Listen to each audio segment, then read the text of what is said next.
Food. Food. Yummy.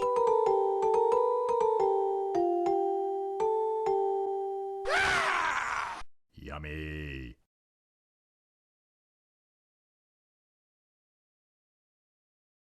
I'm Andy, and this is Menu from Mars. Today we're going to do chili, but we're going to do it my way. It's a little cold out. It's winter time, as you can see. So this gives you an idea of how far between when my episodes are shot and when they actually make the site. I'm estimating this will be around summertime when this comes out, but it's actually January now. I make this chili 3 to 4 times a year. I make a lot of it because you can freeze it and then pull it out and eat it anytime.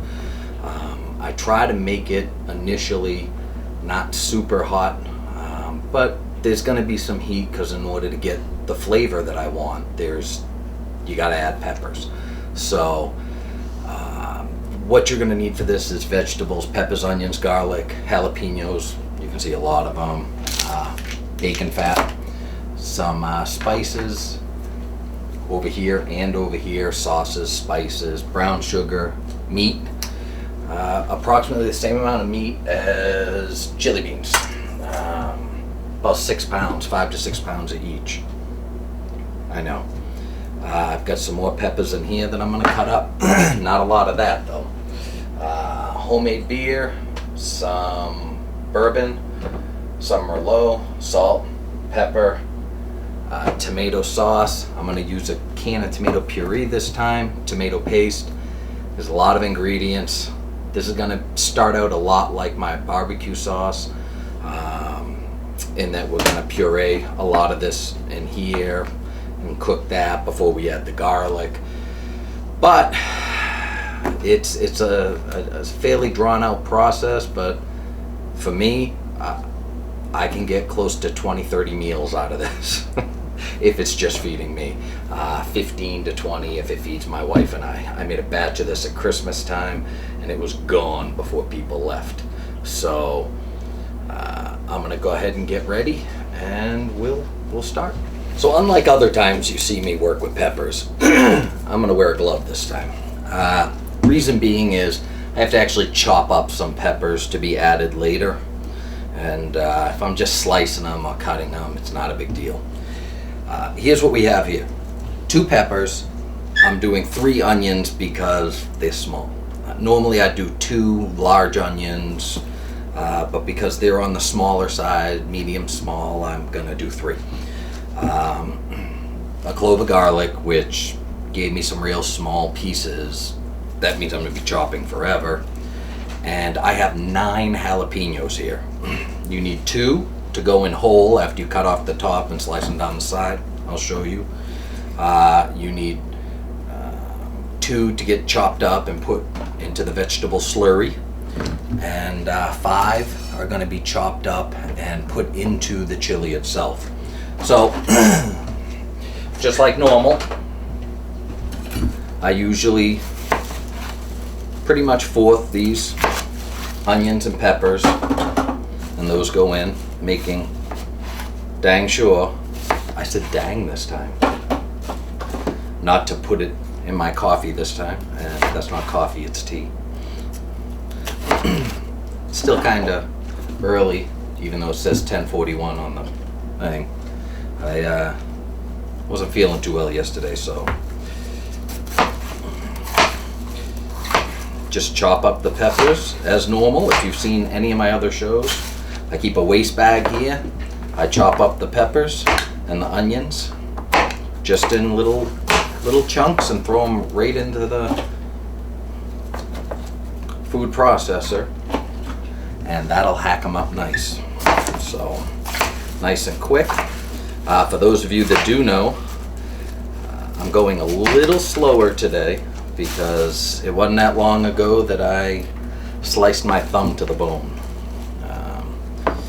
And that was with a butter knife. Yeah. So here we are. This is going to be one of the whole ones. So I just want to cut the top off it like this. and slice it down the side. Only on one side, you don't want this to half. This is partly to flavor the chili. This one as well, cut the top off, slice it down one side to the tip. That's just so that the oils and everything else that's in the chili and the pepper can move in and out of the pepper. These will be going into this, so just like you saw me do with the green pepper, you go ahead and chop up your pieces and put them in. Waste bag. And it's not what you think that means, but here we go. And when this goes ahead and I start this, I'm gonna start chopping the other peppers, but I'm not gonna make you listen to all that. So I'm gonna go, and I'll be back as I finish chopping the peppers, because when we're done with that and we move that there, we have to chop up some meat. Be back in a minute. Okay, I lied. I didn't chop up the peppers yet, but I wanted to show you that in the food processor this time, the vegetables don't have to be chopped up as finely as when I make barbecue sauce, because it's chili and it can have lumps and bumps and chunks. This is bacon fat. If you've watched any of my other programs, you may have heard me say this before, but every time we cook bacon on the stove, we cook a whole package, and then we drain the fat into a small bread pan-ish type thing, and this is what we have. Now, because I'm doing both, I have to cook both the meat and the chili, the vegetables. We need to cut this up and do it in bits and pieces. So I'm going to cut it into fourths, because I think I'm going to have about 3 runs of meat and then the one with this. So that's cut up. This is ready to go.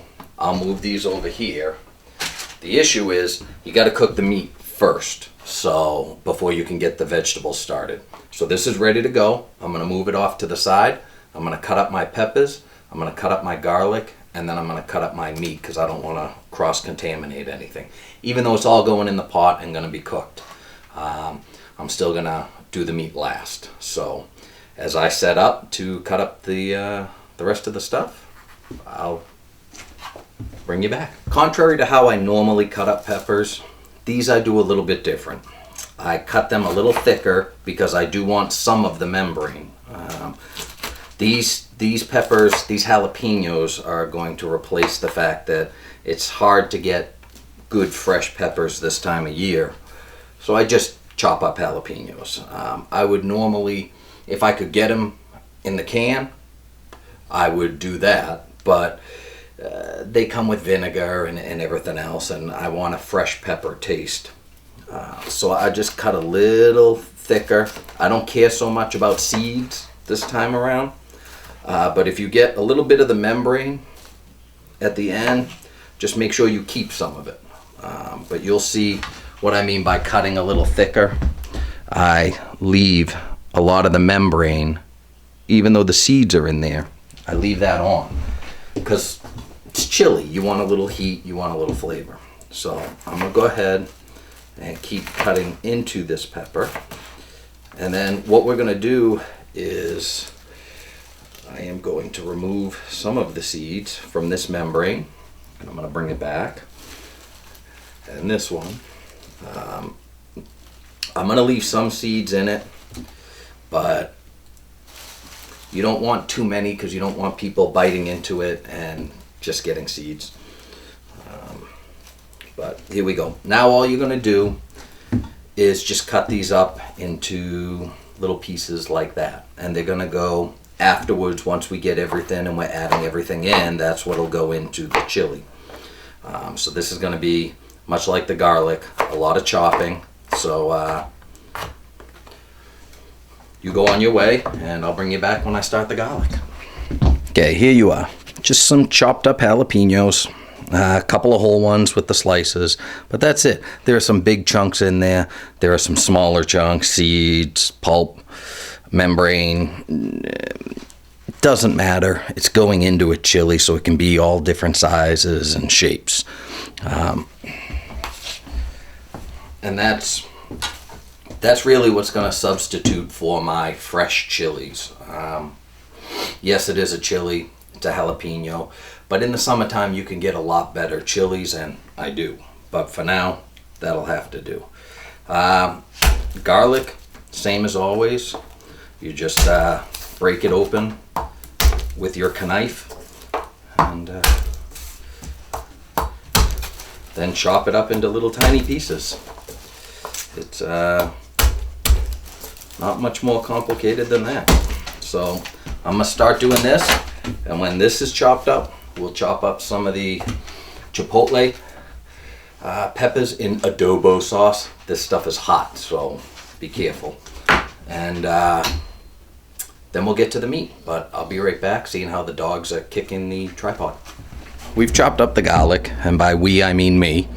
I chopped the snot out of it as usual. The green you see in there is not leaks from the inside of the garlic. It's just leftover jalapeno that was on the knife. But that's about as fine as you need it. You don't need it quite as fine as you do for spaghetti sauce or barbecue sauce. You can have these chunks because this is going to cook a long time, so it'll secrete oils out of the garlic for a couple of hours.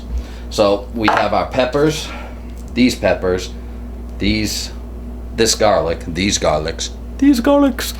I gotta cut up a little bit of this, and then I can start on the meat. So this is something I found in the grocery store, obviously. Chipotle peppers in adobo sauce.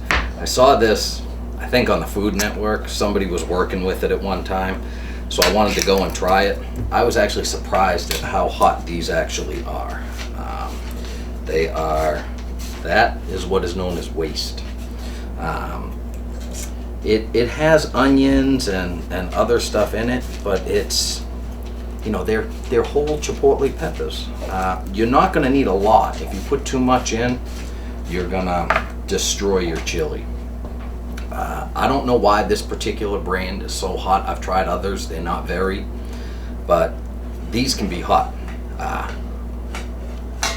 Yeah, a little bit of heat. So you don't want to go too heavy, but they have a nice smoky yum flavor, and the heat is actually nice. It's a different kind of heat than I normally add. So I'm just chopping them up like I did with the peppers, and this is how we'll add them. And I'll actually add them when I add those jalapenos, so we'll have some nice red peppers in there too. I think I'm gonna steal one more, a small one.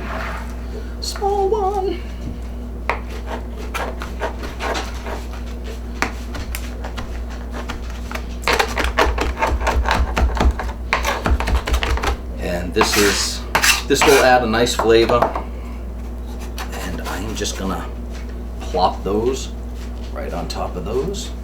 It's already looking Christmassy, red and green, and I've completely messed up my board. Ziploc. The rest of these can go in a Ziploc, and I put them in the freezer. Take them out about a half an hour before I make chili or something I want to put these in, and then I can pull 2 or 3 peppers from it. There's enough in this little dinky can to do 3 or 4 recipes worth of either chili or whatever else you're gonna do. I put these in my wing sauce sometimes when I'm looking for a slightly different taste. I have about 10 of these cans downstairs. I made the mistake of just buying a crap load, and I didn't need that many.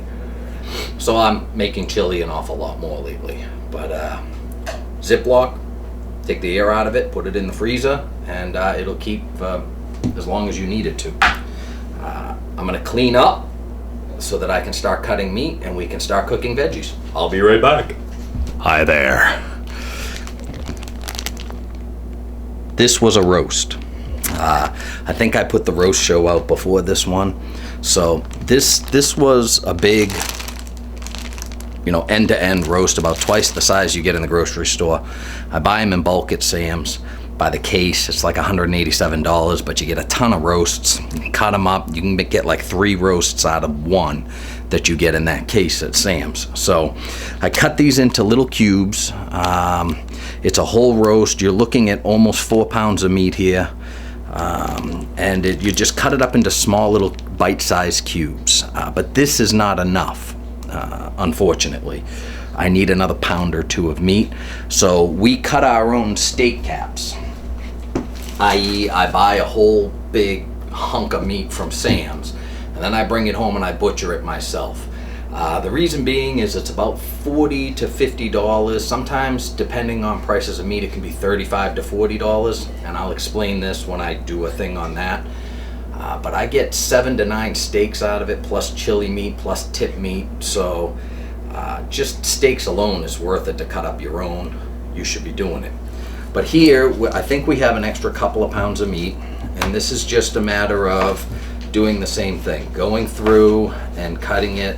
These won't be cubes as much as just off-size pieces, but you want them to cook fairly quickly. The dogs have made their way in here because they smell the meat. So this is going to take a little bit. I have to go through and get all the fat off of this and chop the lean meat. There you go. That's my pup.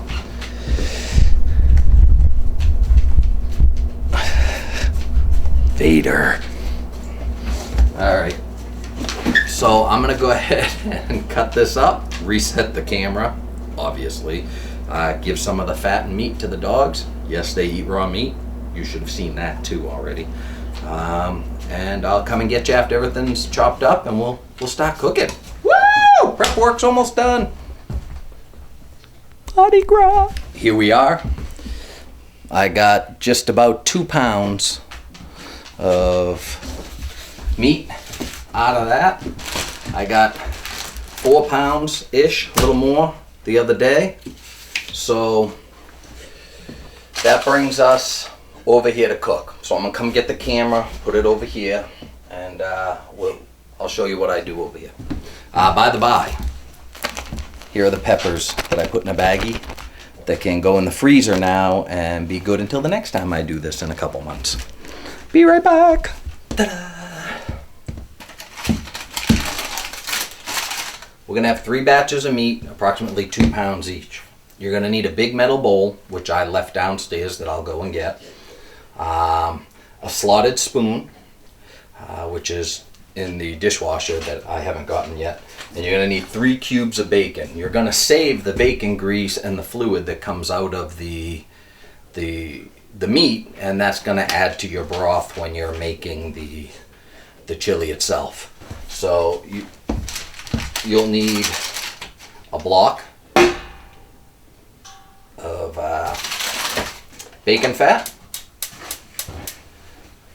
Put the heat on medium high, and then when we do the vegetables, the 4th one is for the vegetables. Instead of using olive oil, I'll just throw a chunk of fat in, and that's what we'll use. Once it melts down, it'll make your house smell awesome, but that'll be the oil that you need in order to cook the meat. So you want to let this melt. We're going to do 2 pounds of beef. You don't want to do much more than that because you want it all to cook. You want to be able to brown it on all sides, and you're not going to be able to do that if you have too much in there. We have salt, we have pepper, which we will need as well. The only thing I do need is my slotted spoon.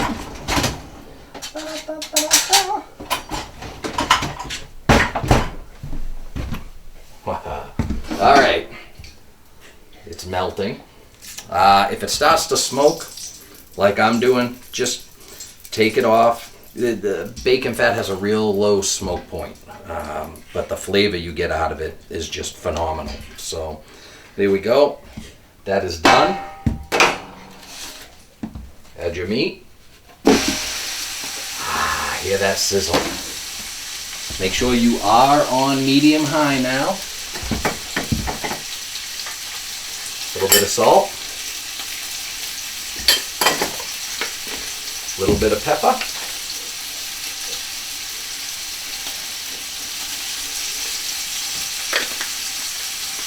And then you're just stirring it. Not till it's cooked, until it's pretty much brown all the way around. This is actually going to cook a lot better and get real tender in the chili, because the chili is going to cook for several hours. So what I'm doing now is I'm mixing the meat up to coat it in the bacon fat, and that will make it cook a lot faster. That oil heats up on the outside of the meat and it'll brown the outside of it real nice. Because I cut this meat myself, and I mean completely, from the roast, when you strip off all the silver skin, to the steak where those pieces came out of the middle of the cap, towards the ends where I already cut pieces off. Very low risk for getting anything from this. It's not been processed in a meat plant in any way. It came whole, I cut it up. But you still want to get it cooked all the way through, and that'll happen while you're cooking the chili. But there's less danger with meat like this of getting sick than there is, say, with hamburger. When you throw hamburger in a chili, if it's not thoroughly cooked, that's been processed a couple of times. So I'm going to go ahead and keep cooking this. It's about halfway done. And when it's done, I'll give you a quick look at it. And then I got to do the 2 other batches, and when I'm done with that, we'll start on the vegetables. So, cooking. It's been about 5, maybe 10 minutes tops. These are not cooked all the way through. That's not what I'm trying to do. However, at this point, and I'll show you what it looks like in a minute, I am going to just dump everything. In case you didn't hear that, everything. Fluid and all. See the fluid? Everything goes into the bowl.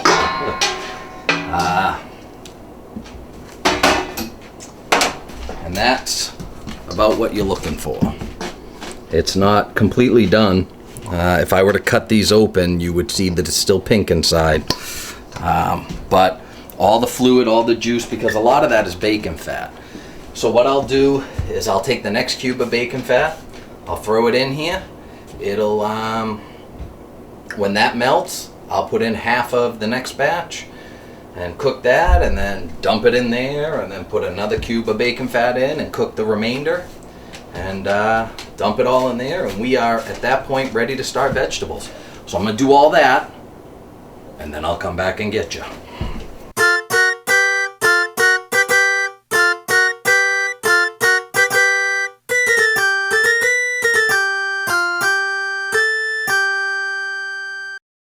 I finished cooking the meat, pretty much. Put it all in the bowl. And now we are ready for the vegetables. This means your last little fourth of bacon fat. Ooh. In the bottom of that. And let that melt. In the interim, I've opened up tomato sauce, a can of tomato sauce, a can of tomato puree, a can of tomato paste. I've opened up a bottle of Merlot that's been sitting in my wine fridge since 1997. I don't know why, I just chose that one. I like to cook with Merlot or Cabernet Sauvignon when it comes to acidy things like tomato sauces and chilies. I opened up a bottle of homemade beer. I have also opened up a large can of light brown chilies, kidney beans, and I have sprayed those down in the sink in a strainer, and they are draining.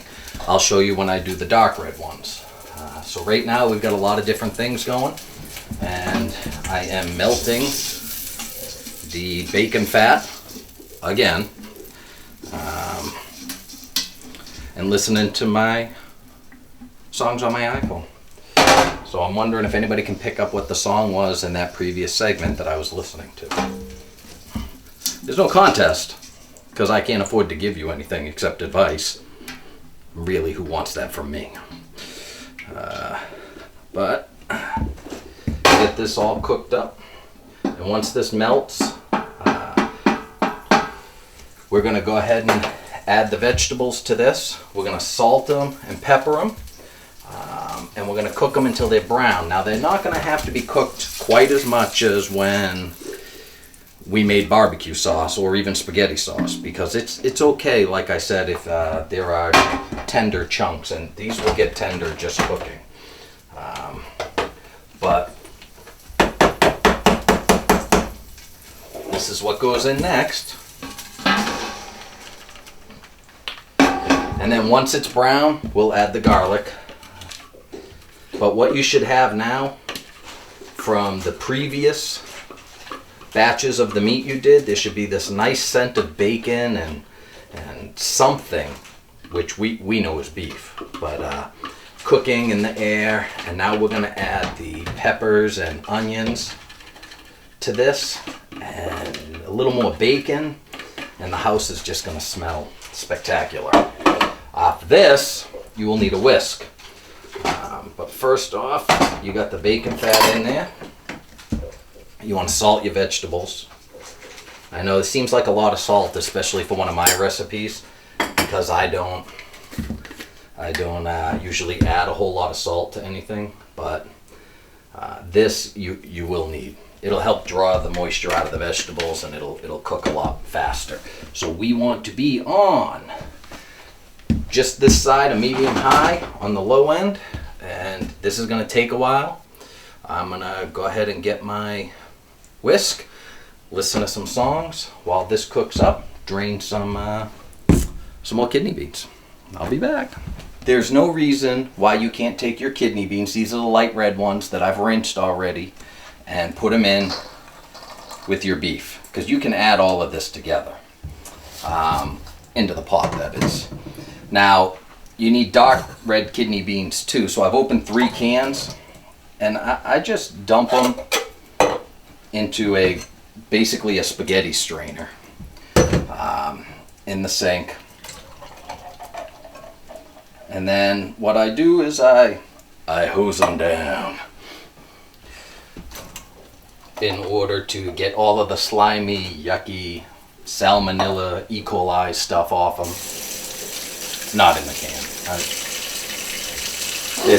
You're not going to get E. coli or salmonella unless you keep them as long as I do. I just rinse them, mix them up with my hand, and what we'll do is we will let these sit and drain for a little while, and then we will add them to that, and that will be added after we add a few more things to the vegetables once that starts getting going. So I'll see you over there. You will notice, not really brown. It has lost a lot of its color. It's that's about as brown as I'm gonna make it. I have sweat them. They are ready to go. They're not bright green anymore. Everything's kind of dull and soft, and that's what I'm looking for. There's no more fluid in it, so there you go. Now that the vegetables are to a point where I can live with them, I've got as much of the steam out of them as I'm going to get. They've started to turn color. They're not actually brown yet, but that's okay. I don't need that to happen. They're going to cook for 3 hours in this. So what you want to do is you want to add your garlic. Again, you don't cook this with it. That was probably 6 tablespoons of garlic. You don't cook this with the vegetables, and you may have heard me say this before, because you don't want it to sour, and it will the longer you cook it. As far as high heat like this, it can sit in the sauce for as long as you want, but I'm going to add some stuff here And then just to make it easier for the camera and for you to see, I'm going to take the pot off the stove, put it over here, and add the rest of the ingredients over there. However, I want to deglaze this pan because I've had some of the meat and vegetables kind of cooked to the bottom. It's not quite burnt, but it is dark brown. And in order to deglaze it, got to turn the heat up a little bit. And that's where the beer we made,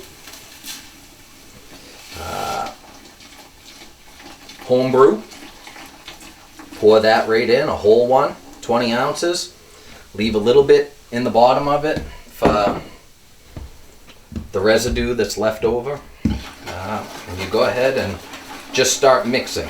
Now, your house is already going to smell phenomenal between the garlic, the vegetables, the bacon.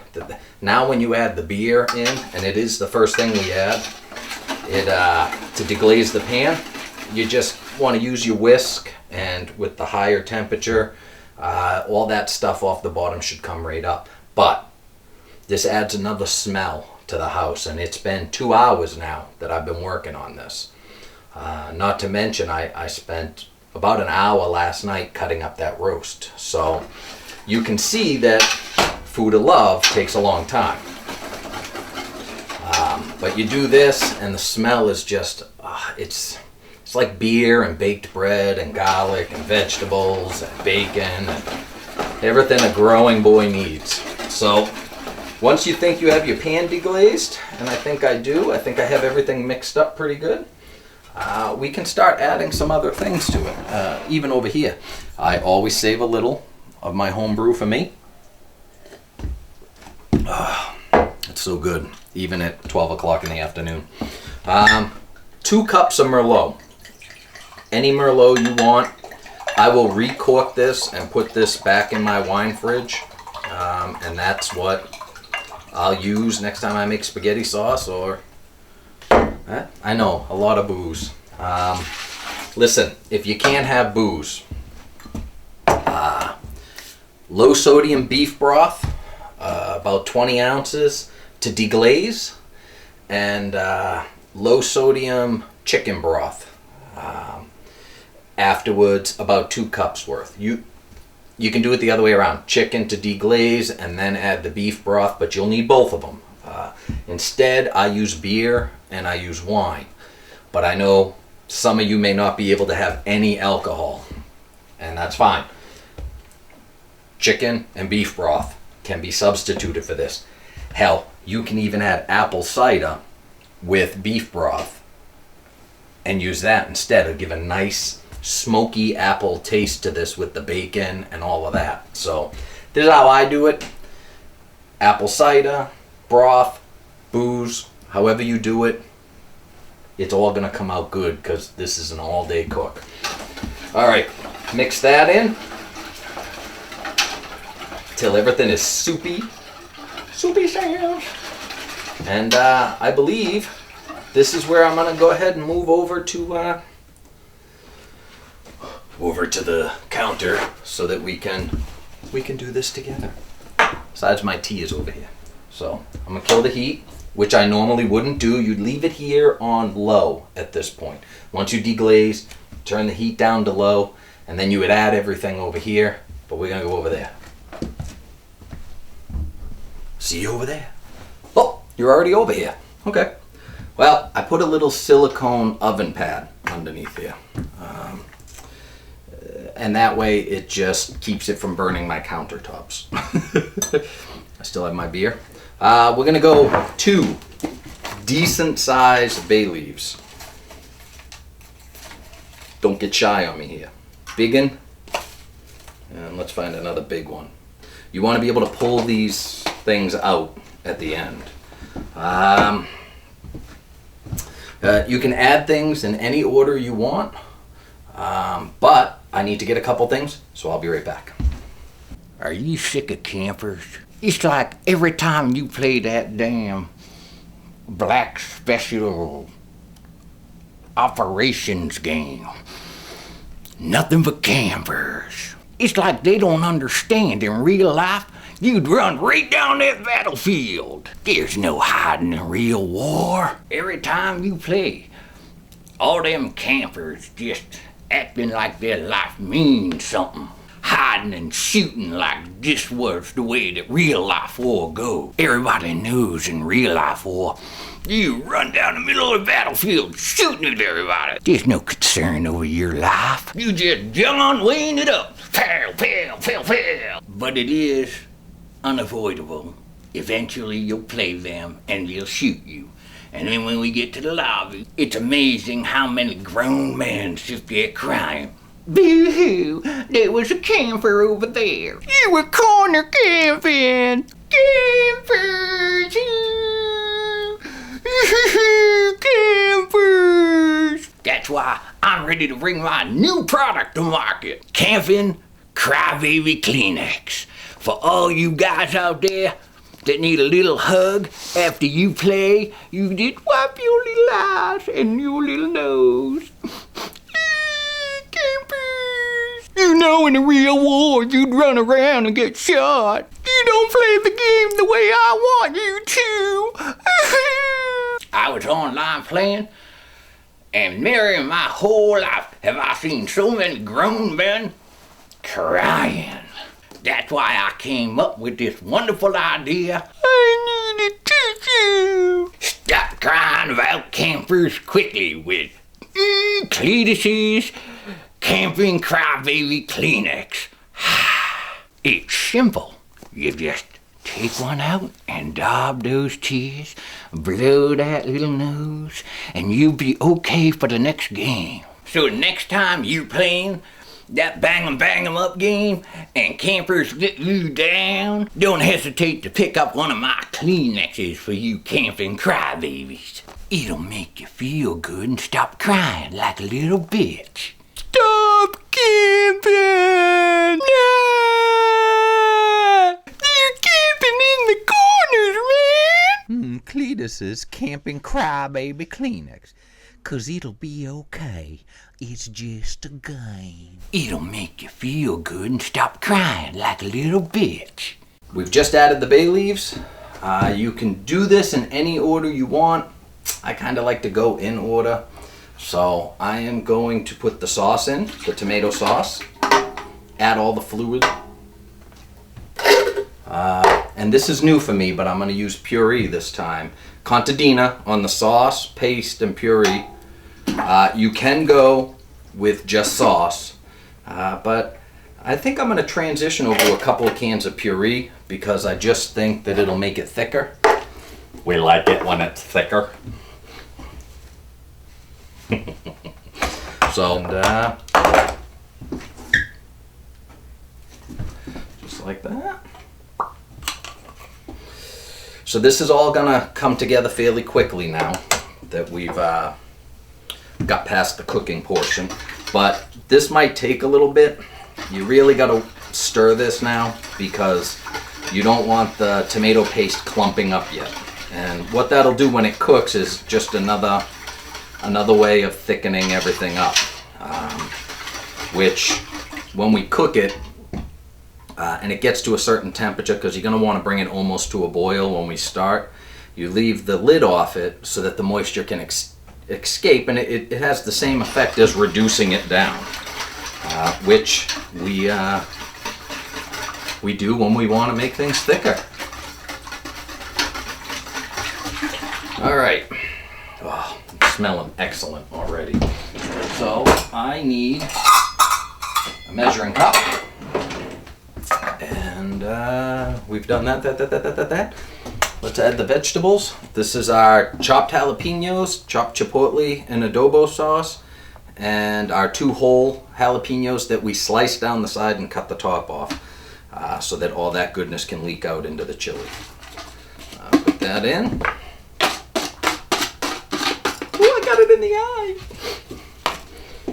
And then we're gonna mix that in, and that will, those jalapenos will soften as this cooks. And then when you eat them, when you take a bite, you'll get a nice soft chili pepper without really the heat. There'll be a little bit of it there, but now Normally I'd wait till a little further in, but because it's all liquid at the moment, I'm gonna go ahead and I'm gonna add my hot sauces. Listen, be very careful, especially if you use the stuff that I use. This stuff is you just want a little bit. You don't want to send everybody to the toilet as soon as they eat this. You want to laugh about it the next day when they tell you about it. But these are ingredients. You just want a little bit of almost all of this in. But these are 3 different styles of heat. If you saw my wing show, with Gord, which I'm pretty sure this will air after, you'll know that each one of these sauces brings a different type and a different style, a different length, a different timing of heat to it. These are the ones I like. I have the Arizona Gunslinger habanero pepper sauce. We're going to add 4 or 5 drops of this, and everybody knows this one. I use this in almost everything. This is Mad Dog Revenge, and this is the habanero chili extract. I'll probably do 5 or 6 drops of this. This is some bad stuff right here. This is Mad Dog's 357, 750,000 Scoville. I'm probably only going to add a couple, 3 drops of this, just because this is stick to your ribs kind of hot. This is what'll make it hot long after everybody's done eating it. So just be careful with these. Wear gloves when you do this. I know I'm not wearing gloves, but do as I say, not as I do. And we're just gonna put little drops in. Whoop.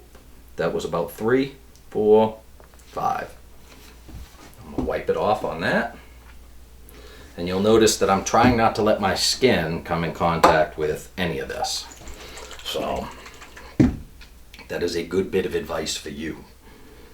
Again, if you have a wife or girlfriend or a husband or boyfriend, they're not gonna like you during happy fun time if you have this on your fingertips. I'm planning on showering after this. It's Thursday, right? All right, 1, 2, 3. Woo! That was about 7. So maybe this chili will be just for me. There's a lot in here, so it should be fine. It's not like just making wing sauce, but go light. This stuff, 2, 3 drops will do it. And this comes out slow, so here we go. This is death right here. That was a big drop, so I'm probably only going to do 2.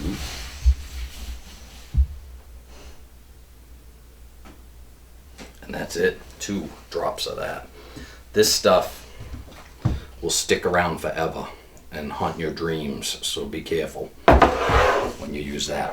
And I got a little tiny droplet on my skin. That is still hot. Whew. I mean, it was the tiniest little thing too. So you go ahead, make sure that's mixed in really well. And you know what? I think I'm going to add everything before I put the meat and the beans in. I don't normally do it this way, but what the heck? Might make it easier to stir everything. All right, so we're going to need a 1/4 cup of brown sugar.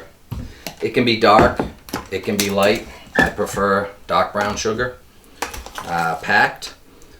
So this is 1/3 cup, so that's approximately 1/4 unpacked.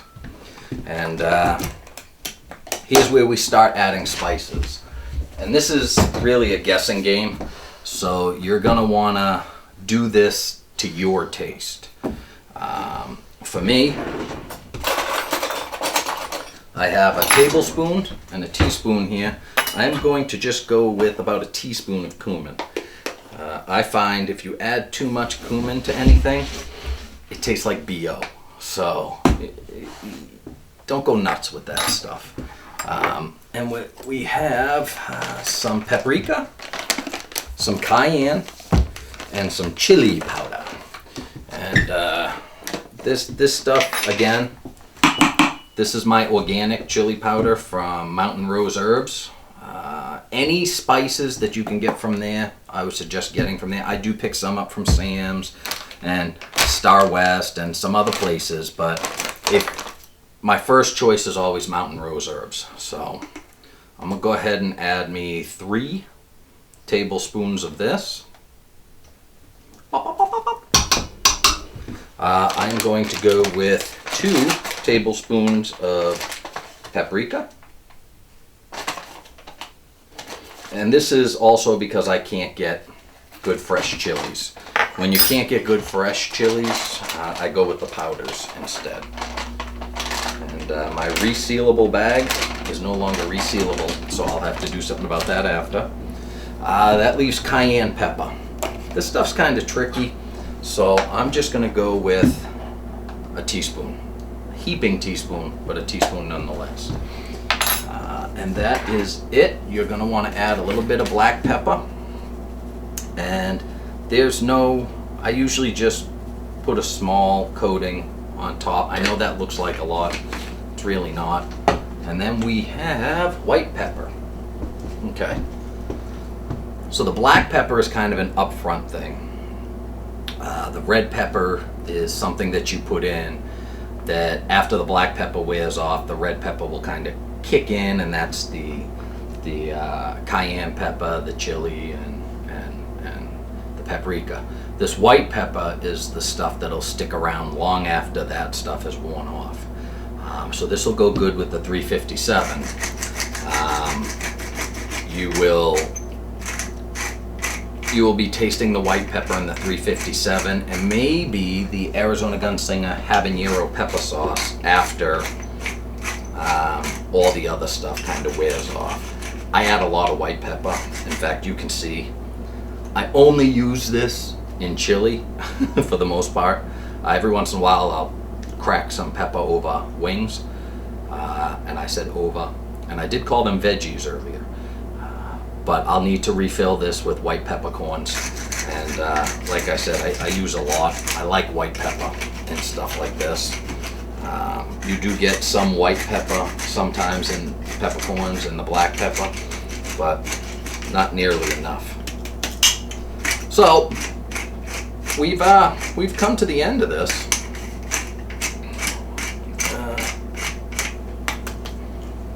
I'll probably add more as it cooks too. But the one thing that I didn't grab that we need, lime juice. Fresh lime better, not good this time of year. Need about half a lime's worth, so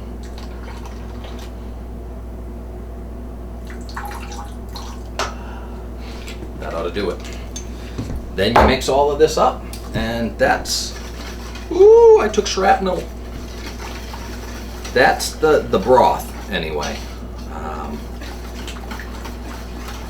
Now keep in mind that you're adding a fair chunk of ingredients as well. Me, I like to have meat and beans in every bite. So that's why I do about 5 to 6 pounds of the beef and 5 to 6 pounds of the kidney beans, broken between light and dark kidney beans. I can get the light kidney beans in huge 3-pound cans at Sam's. So I grab a pair of those, and then I grab the Progresso dark chili beans. 3 cans is 3 pounds. So that's it. I will grab the camera, let you take a look at this, and then we will add just a little bit of bourbon and then the meat. So I'll be right there. Here's what it looks like. You can see the whole peppers. You can see the garlic that's in there, the veggies, the chopped up habaneros, jalapenos, I'm sorry. I wish you could smell this. It smells absolutely fantastic. This is about 12 pounds. It's not light. This is the dark red, the light red, chili beans, the beef, the bacon fat, and the juice from the beef. And when you add it to this, it should at least double it in size. And what that does as well is it will allow you to have one of these in every bite.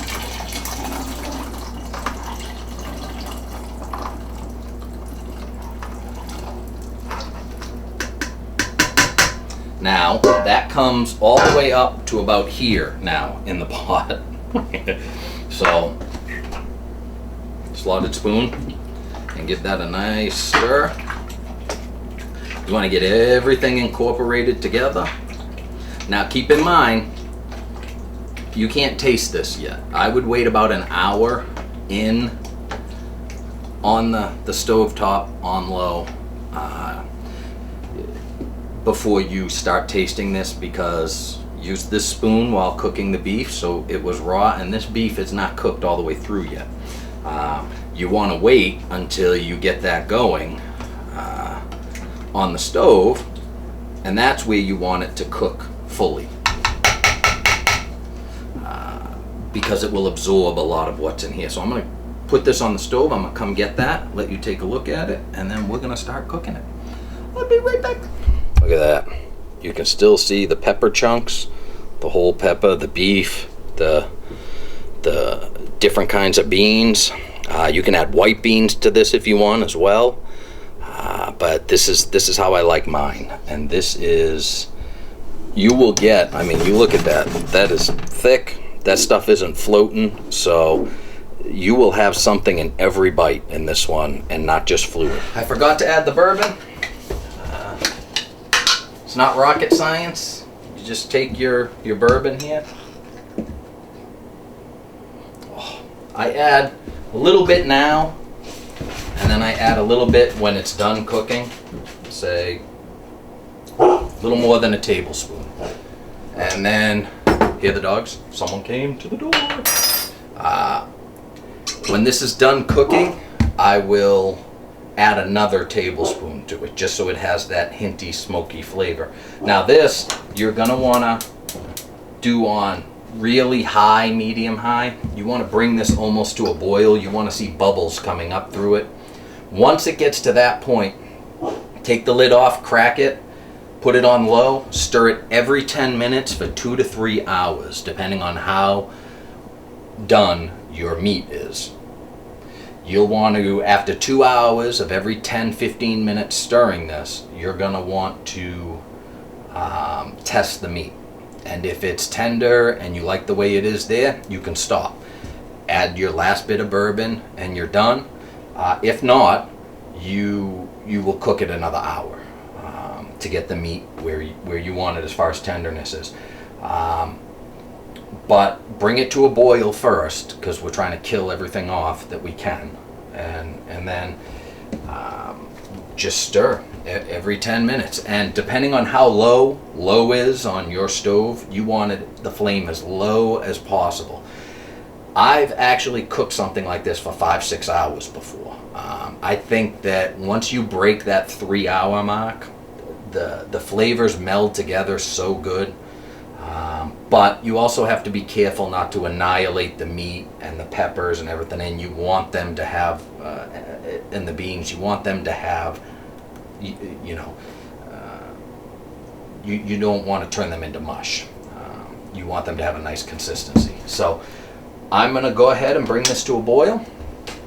Then I'll stir it real well, and then I'll drop the heat to low, and then every 10 minutes, keeping the lid cracked, because we want to reduce this down over the course of several hours. We'll let that cook, and I'll show you the end result. Now, I said a bunch of times to crack the lid, right? Because you want to reduce this. You want this nice and thick. You want beef and beans and chilies in every bite. So, crack the lid. Not now. We're going to put the lid on.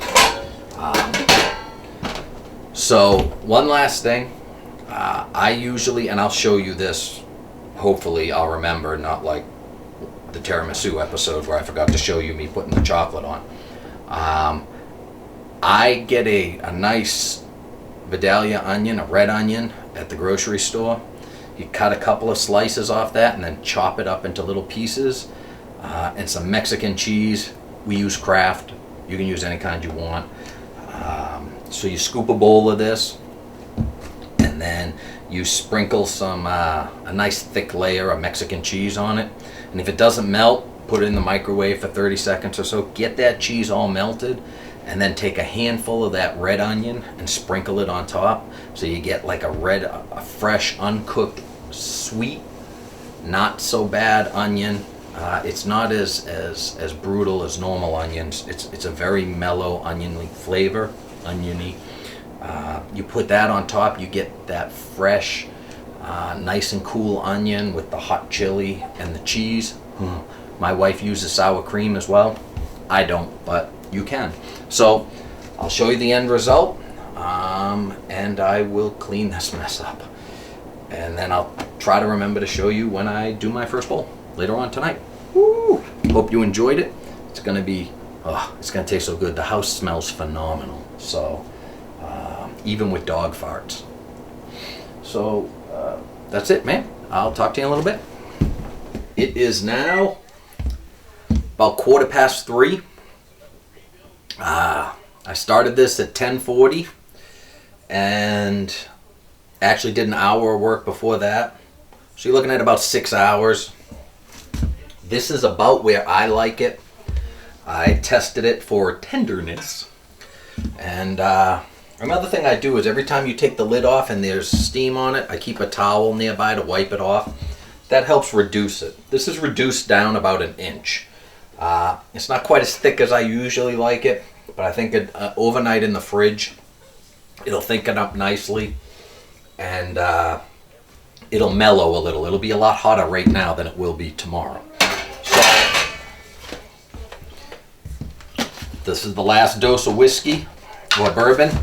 Keep in mind, like I said, if you can't have alcohol, set this up with maybe a teaspoon of liquid smoke, not the chemical kind, Wright's liquid smoke only.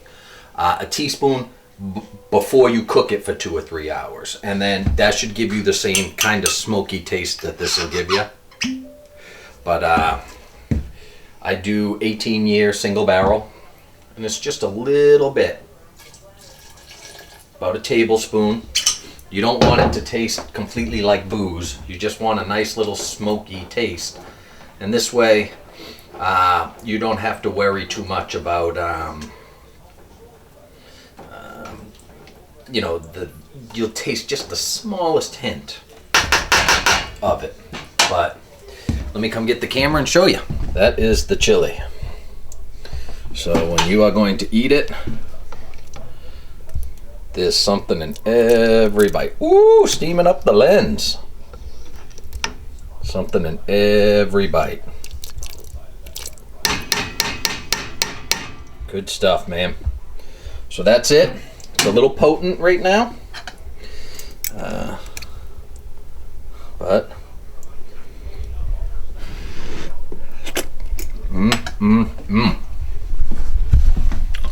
good stuff. You can taste just all those flavors over the course of like 3 hours, 2.5, 3 hours have melded together. It's so good. When you add fresh red onion to this, and you do that per bowl, and some Mexican cheese, this is gonna be great. We need this to thicken up. If it doesn't thicken up, I'll add a couple of tablespoons of flour to it and mix it up, and hopefully it'll thicken up that way. But this is good to go. Gotta let it cool now. Then I'll move it to a refrigerator, let it sit overnight, and then I can break it out and we'll chop up some onions, put some cheese on it. It'll be good. And I'll show you that when that happens.